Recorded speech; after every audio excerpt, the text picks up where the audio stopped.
l'année 2023, très important dans le processus de mise en œuvre des accords de coopération qui ont été signés à la fois avec le Royaume du Maroc et les autres pays. Je voudrais saisir cette occasion pour ce jour mémorable de ce qu'on vit à Moroni et à Addis pour féliciter son Excellence le chef de l'État, le président Azali Assoumani, pour son accession à la présidence de l'Union africaine.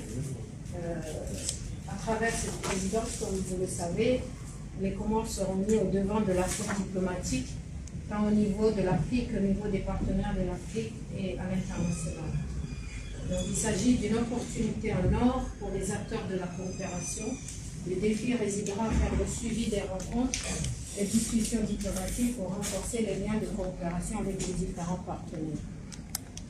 C'est ainsi que la CCI, en tant qu'instrument créé dans le cadre de la réforme de l'administration publique, travaillera aux côtés du ministère des Affaires étrangères pour que la présidence de l'Union africaine apporte des retombées à l'ensemble de la population comorienne pour son développement à travers des projets de coopération dans l'eau, l'énergie, l'éducation, la santé, la formation, entre autres.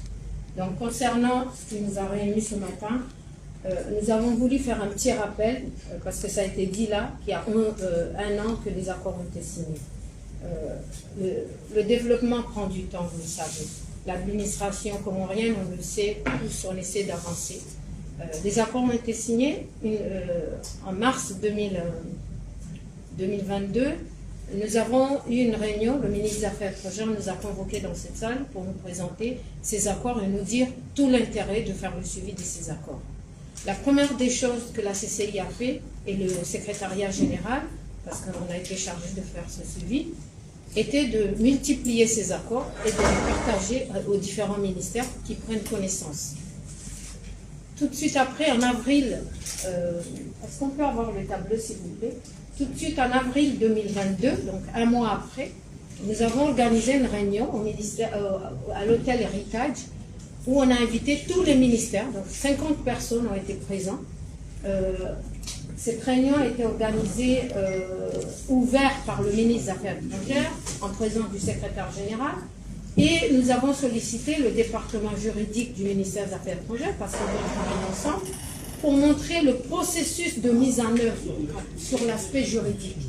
Parce que, comme vous l'avez dit, monsieur le secrétaire général du gouvernement, vous avez des accords qui demandent une ratification, par exemple.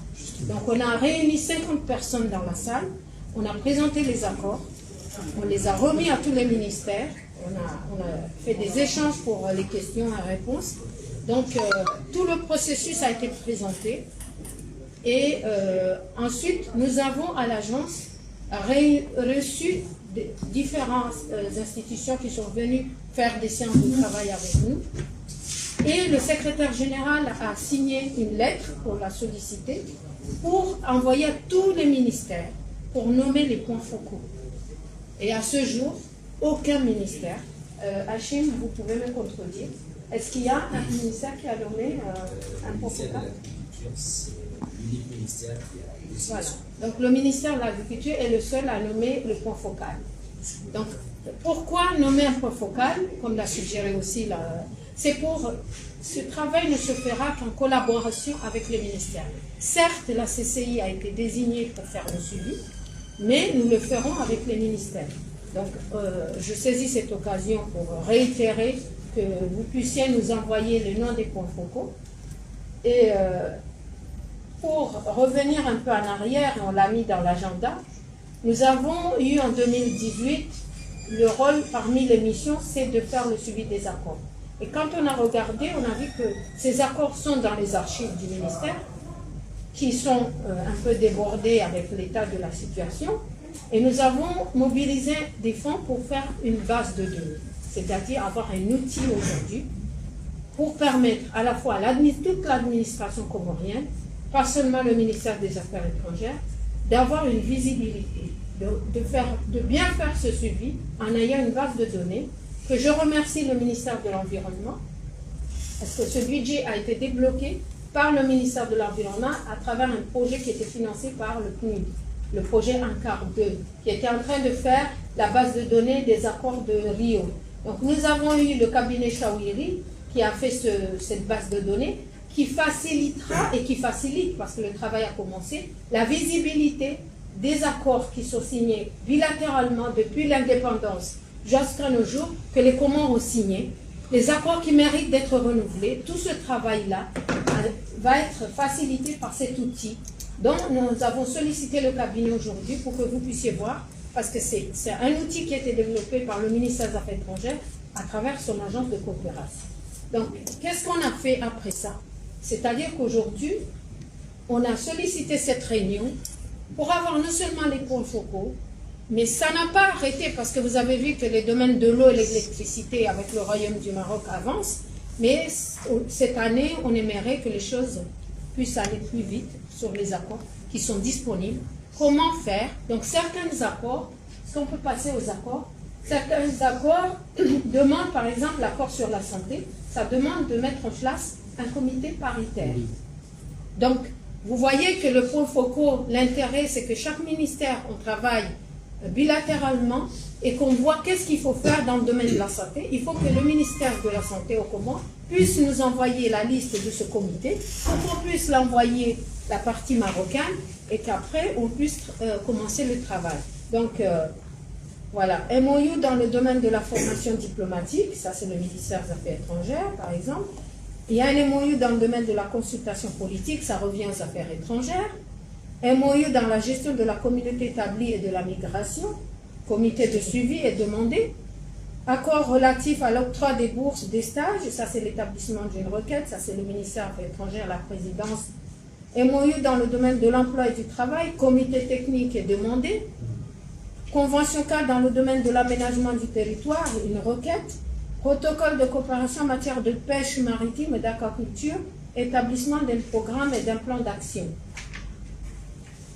Vous avez, chaque accord a son mode, par exemple. Donc, c'est l'intérêt de dire, voilà, le ministère, on s'assoit et on travaille, on fait ce qu'il y a à faire, on envoie au secrétaire général du ministère des Affaires étrangères, la note verbale est faite, elle est envoyée au ministère, à l'ambassade du Maroc, qui va transmettre à la partie marocaine. Et après, on pourrait faire des réunions de webinaires. C'est-à-dire, du Maroc et ici, pour avancer un peu, une fois qu'ils auront reçu le dossier, on peut faire une réunion avec les techniciens de ce ministère. Voilà comment nous, on conçoit et qu'on peut travailler.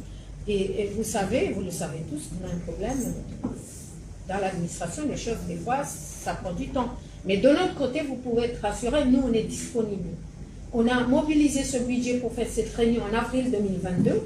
On a fait cet outil pour que les choses soient faciles, parce que tout le monde le sait que chaque fois qu'on cherche un accord, c'est tout un problème.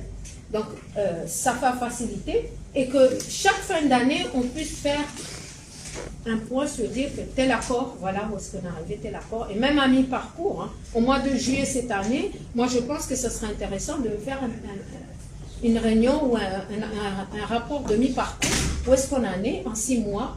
Donc c'est tout l'intérêt, là on est en février, pour que d'ici juin, on puisse au moins avancer avec 2 ou 3 accords. Et ça dépendra de vous aussi, et de nous bien sûr, mais nous on est disponibles, et le SG, le ministère. En tout cas, nous, tout ce qu'on fait, de l'agence, on ne peut pas envoyer notre verbal. On se retourne toujours vers le secrétariat et on n'a pas de problème sur ce point. Voilà, monsieur le secrétaire général. Et si vous permettez, je voudrais, parce que le cabinet aussi est prêt, présenter cet outil. C'est très important pour la présidence de voir aussi, et pour tous les ministères de voir cet outil. Ça sera rapide. Comment la base de données a été conçue, comment elle va fonctionner. Et nous vous en remercions avec le ministère des Finances, parce que pour que cette base de données soit aussi opérationnelle, il fallait mettre non seulement l'Internet à la CCI, ce qui a pris du temps, mais on nous a facilité, dédouaner le matériel qui était à l'aéroport, qui a pris peut-être 5 mois. Et c'est grâce au secrétariat général d'ici et au ministère des Finances qui ont exonéré ce matériel parce qu'on n'avait pas un budget pour le payer, qu'on a pu dédouaner. Et là, il y a un serveur qui sera en place pour supporter et faire fonctionner. Et vous verrez, parce que ça vous inspirera, que cette base de données n'est pas là seulement pour des accords, elle va faciliter à l'agence tout l'archivage des courriers qui rentrent et qui sortent aussi, et même les appels téléphoniques. Est-ce qu'on peut y aller pour la base de données, s'il vous plaît?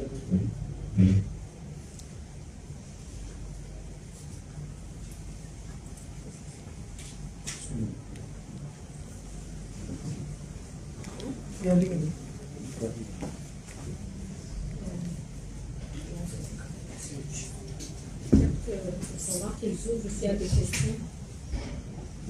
Donc, moi je pense que le secrétaire général l'a si bien dit et je pense qu'on a essayé de dégager des pistes de réflexion par rapport aux modalités de mise en œuvre. C'est très important. Et nous venons de voir que chaque accord a sa spécificité dans le cadre de mise en œuvre, ce qui demande une ratification, juste des comités paritaires.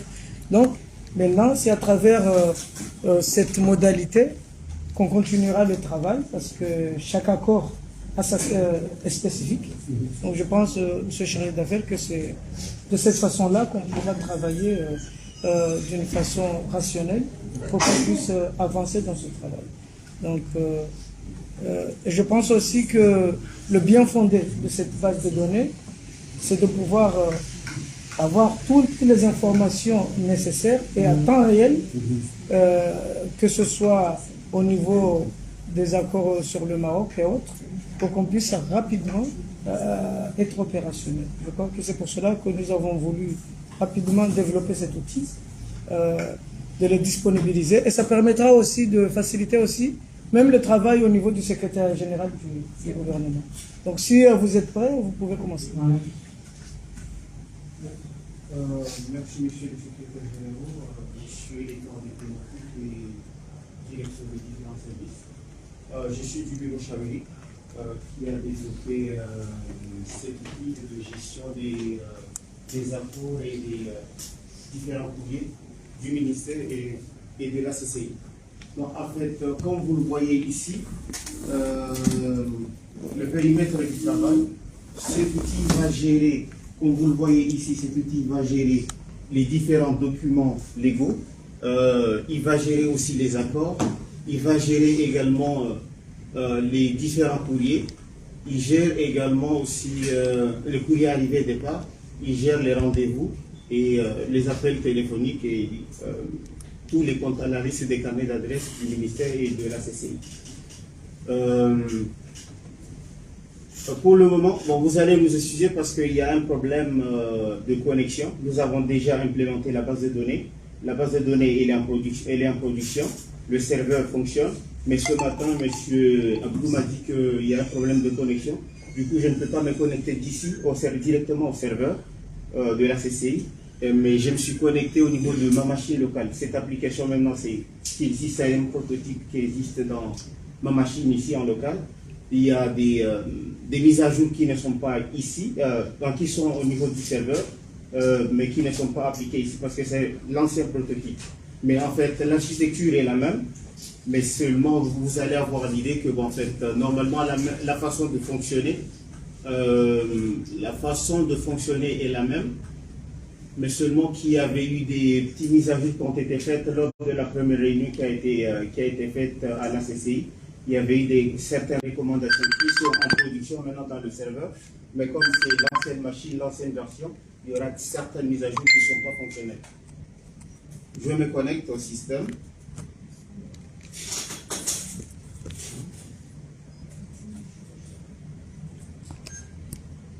Donc maintenant, c'est un tableau de bord. Dès qu'on se connecte, il y a un tableau de bord. Ce n'est pas le même tableau de bord qui est en production, mais en quelque sorte, ça nous donne une idée. CA en attente, ce sont les courriers arrivés qui sont en attente et qui ne sont pas encore traités. Bon, ça nous donne quand même une liste. Dès qu'on se connecte dans le système, on voit qu'il y a déjà, on voit déjà le nombre de courriers arrivés qui sont en attente de traitement. Les appels téléphoniques qui ne sont pas encore traités. Il y a aussi les rappels en attente.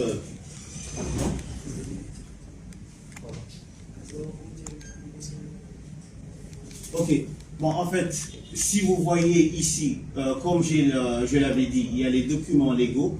Si nous voulons insérer un document, par exemple, quel que soit le document que vous voulez sauvegarder dans le système, c'est en quelque sorte un sauvegarde, un archivage des données. Donc c'est ici que vous allez l'insérer. Bon, comme je vous ai déjà dit qu'il y a un problème de mise à jour, il y a certaines fonctionnalités qui ne sont pas encore activées. Bon, ça c'est la liste de l'ensemble des documents légaux qui sont enregistrés dans le système. Quant aux accords, s'il y a un nouvel accord qui doit être enregistré dans le système, Donc, il suffit d'aller dans le rubrique accord et puis le bouton nouvel accord. Donc, c'est cette fenêtre qui va s'ouvrir. Vous allez enregistrer toutes les informations qui concernent cet accord. Par exemple, si c'est un accord bilatéral, si c'est un accord multilatéral, et les différentes informations, la référence, ici par exemple, nous voulons identifier chaque accord par une référence qui va nous permettre de faciliter les différentes recherches dans le système. Vous allez m'excuser parce que la liste des accords et la liste des pays ne fonctionnent pas parce que, comme je vous ai dit, c'est une ancienne version. Bon, si je clique ici, ça va nous afficher un message d'erreur parce qu'il y avait un petit souci de version. Ici également, il y a un petit souci de version parce que cette version que j'utilise n'est pas encore à jour, mais l'architecture reste la même. Après avoir enregistré un accord, vous allez chercher par là et dans cette liste, il y a dans le serveur, dans la base de données actuelle qui est en production à la CCI, si vous cliquez sur la liste des accords, il y aura toute la liste qui sera là et il y aura des champs de multiples recherches qui vont nous permettre de faire des multiples recherches, quelle que soit la combinaison de recherches que vous voulez. Ça va vous permettre, si vous oubliez c'était avec quel pays d'accord, mais il y aura tout un tas de champs qui vous permettront de faire des recherches. Par exemple, si nous sommes là aussi, il y a un problème. Donc, almazi azirafanya ngizo hanivo ndaru nne gaboze aziza utsahano ma partenaire utsahaze ressources donc ri shindi mahajana ri mundu comme partenaire wa Numeni et UNICEF parce que almazi misho zatu wasini protection et volet social et promotion du genre. Rishindi également renforce les partenariats avec le PNUD et UNFPA. Maintenant, en mars 2020, nous avons signé une affaire étrangère pour le compte de la CCI.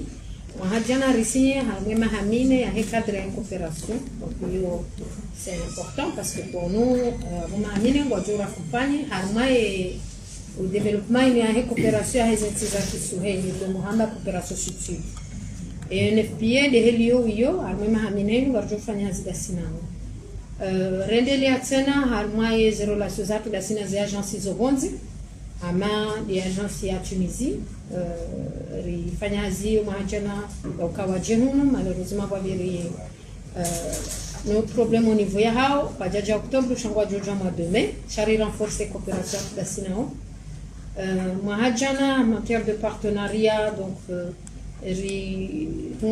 appui à la coopération française, réorganiser le premier rendez-vous du monde, armée domaine agriculture, maintenant il y a des émissions culture, donc il y a les côtés la moitié bawaïo, j'ai dit si on est les touches de la compagnie.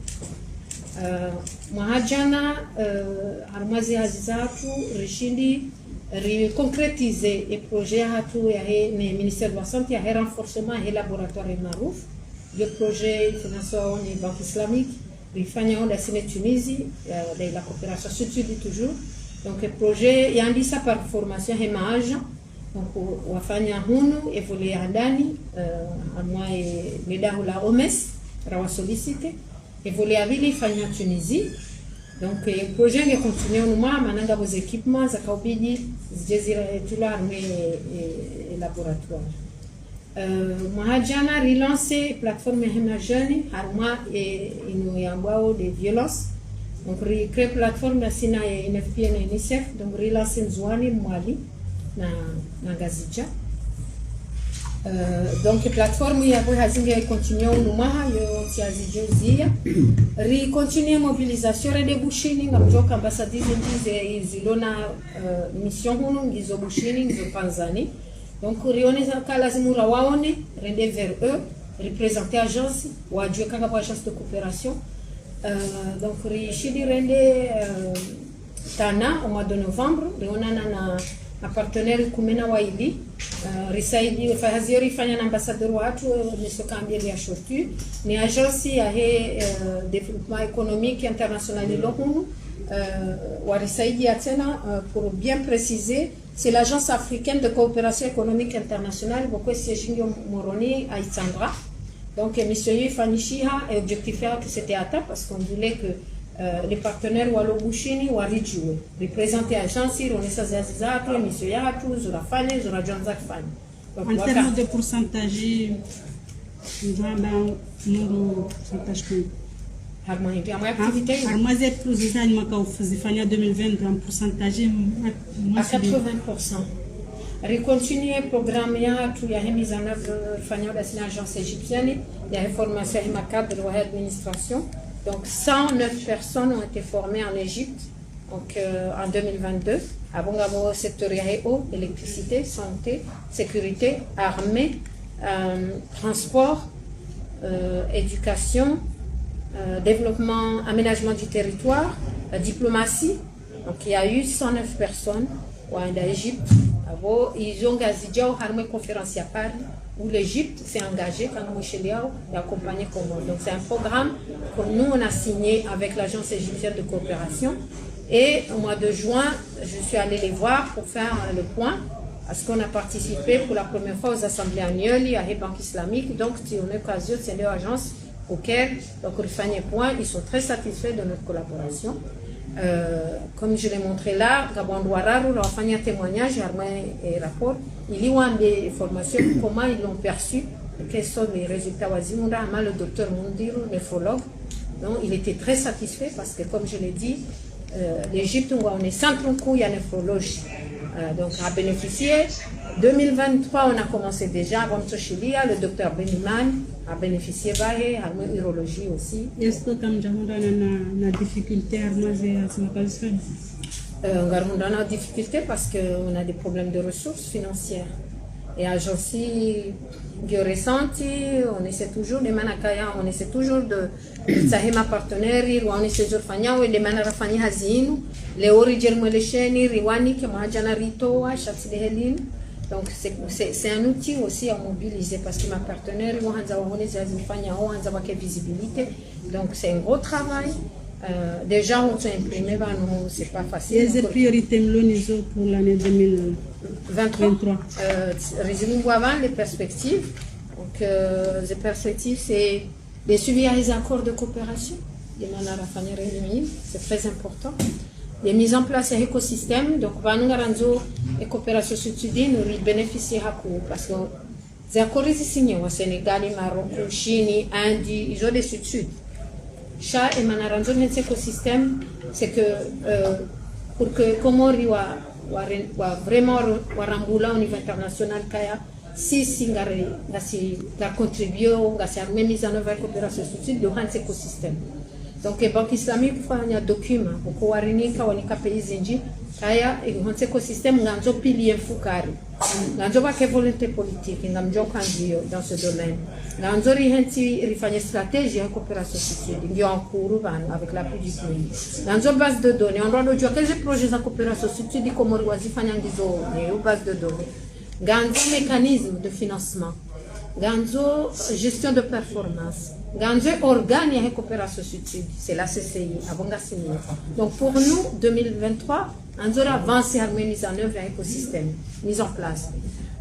Ganzo est ma pourvoyeur, ça c'est vraiment une ambition, de dire qu'à Léo Komori, c'est l'agence qui est pourvoyeur de compétences. Gas na mais permanente de Komori, gas na mais permanente de armaia diaspora. Léo Garjojo aba tudobe hawandu bonze, reda mazenzi la wenda Mali, wenda Chad, wenda Senegal wafanye hazi. Recontribuer. Mimi wakati nakose woi wakasi kitoni bushini le Comores msheleo fin ministre des finances ya kabanu wabeha 100 000 francs et avoir contribué à au niveau international et Léo avec le rôle que le président a, ça serait intéressant aussi pour notre pays. Donc nous on veut devenir aussi pourvoyeur de compétences. Renforcer, élargir la coopération notamment vers l'Amérique latine. Donc on a commencé depuis 2018, on a visité l'agence à Brésil. Wakanza ratifié à Korea, à Brésil, il ratifié en 2021. Maintenant, l'agence à Brésil, il y a toujours fait une race, il y a Yotsinkou, il y a l'Amérique latine, c'est le géant. Donc cette année, on va recevoir une délégation de l'agence brésilienne de coopération. Et ça, identifier les domaines de coopération, l'agriculture, la gestion des déchets, agroalimentaire, les formations. Donc, hier, ça Baliana. Gabo faciliter la mise en œuvre des projets du plan Comore émergent. Et puis, Gabo présidence de l'Union africaine. À notre niveau, on va contribuer. Voilà ces priorités à 2020. Merci. C'est bon.